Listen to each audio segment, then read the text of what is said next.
দেখুন আমার বাচ্চারা কিভাবে ব্যাকুল হয়ে আছে মায়ের কাছে আসার জন্য। এই দেখুন দুই বাচ্চাই দেখুন, এই দেখুন চলে আসছে। একজন তো এখন আসতেই পায়নি। চলে এসো চলে এসো, মায়ের কাছে চলে এসো। হ্যাঁ আসো, তোমাদের খাবার রেডি করছি। এই দেখুন সবেমাত্র এদের জন্য সকাল হলো। দুই বাচ্চাকে এখন খাবার দেবো, টাইসনকে দিয়ে দিয়েছি। এই যে এদের খাবার দিয়ে আমি আমার নিজের কাজ করা শুরু করব। আসো, এরা হয়তো বেলকুনিতে যেতে পারে ঘাস খাওয়ার জন্য, আর তা নাহলে ঘাসের প্রয়োজন না থাকলে ওরা সরাসরি খাবার খাবে। এই যে যাচ্ছে, দেখি চলো তো দেখি কি করে। এই দেখুন কি, আসো খাবার দিব, চলে এসো চলে এসো।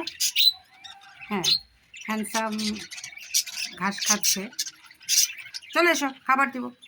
আজকে মানে ঘাস খাবে না, চলে এসো চলে এসো।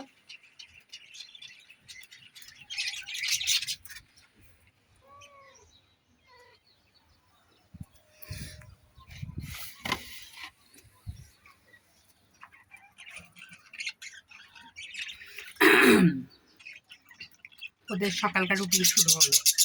বাচ্চাদের আমি এইমাত্র তুললাম, ওরা এটা খাওয়ার পর ওদের খাবার দিয়ে দিয়েছে, ওরা খাবার খাবে। তবে আজকে খাবারের আগে ঘাসে খেলো, কারণ ঘাসটা ওদের মানে হজমের জন্য খুবই দরকারি। যখন দরকার হয় ওরা নিজেরা নিজেদের মতো করে খায়।